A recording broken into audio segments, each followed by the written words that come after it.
Baiklah pemirsa, kita awali dengan laporan perdana. Pemirsa, belasan orang yang tergabung dalam solidaritas masyarakat Aceh untuk keadilan menggelar aksi unjuk rasa di depan Masjid Raya Baitur Rahman, Banda Aceh.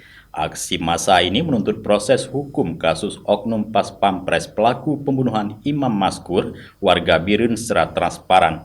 Selain itu, peserta aksi juga menggalang dana untuk keluarga korban. Kami imbau rakyat Aceh lebih kompak dimanapun. Dikawal puluhan aparat kepolisian, belasan peserta aksi ini sambil membentangkan spanduk menuntut keadilan atas terbunuhnya putra Aceh, Imam Maskur, warga Birun, yang tewas setelah diculik dan dibunuh oleh oknum Pas Pampres yang meminta uang tebusan 50 juta rupiah hingga berakhir tewasnya Imam Maskur akibat disiksa. Dalam orasinya, para peserta aksi meminta Presiden, Mahfud MD, dan Panglima TNI untuk mengawal proses hukum agar terwujud keadilan. Selain itu, para pendemo juga meminta pelaku dihukum mati. Adik korban yang hadir dalam aksi tersebut mengatakan keluarganya sangat terpukul atas kehilangan Imam Maskur. Di mata keluarga, Imam Maskur merupakan sosok yang baik dan menjadi tulang punggung keluarga. Ia juga meminta keadilan dan pelaku agar dihukum mati.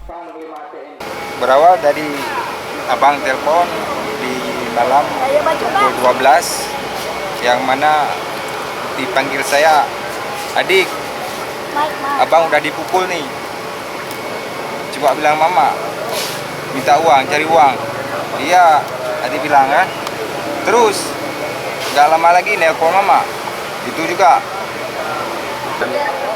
Keluarga sendiri seperti apa menerima peristiwa ini? Kami dari keluarga harap menuntut keadilan seadil-adilnya atas keluarga kami, sebagaimana keluarga kami yang tidak ada lagi abang, yang mana dia orang yang menafkah kami, adik-adik kami, abang kami, emak-emak kami.